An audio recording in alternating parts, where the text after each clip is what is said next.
100 मध्ये आपण बघणार आहोत राज्यातल्या महत्त्वाच्या घडामोडी, पण त्यापूर्वी एक महत्त्वाची घडामोड आपल्या हाती येते ती म्हणजे अशी की फलटण इथल्या उपजिल्हा रुग्णालयात कार्यरत महिला डॉक्टरने आत्महत्या केली आणि तिच्या कुटुंबियांची मंत्री पंकजा मुंडे यांनी बीडमधील तिच्या गावी जात भेट घेतली। यावेळी त्यांनी डॉक्टर तरुणीच्या कुटुंबियांचं सांत्वन केलं।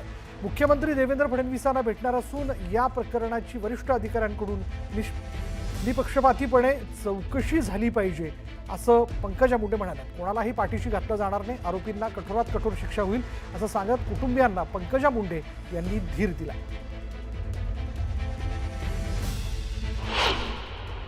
ती एक डॉक्टर मुलगी होती, शेती करून मजुरी करून खाणारी। तिच्या आई वडिलांची काही परिस्थिती नाही मुलीला डॉक्टर करायची, पण ती हुशार होती, ती डॉक्टर झाली आणि तिथल्या सिस्टीमच्या विषयामध्ये ती वेळोवेळी विषय मांडत होती। अन्याय होतोय, हे चूक होते हे ती लेखी सांगत होती, म्हणजे ती निर्भीड पण होती।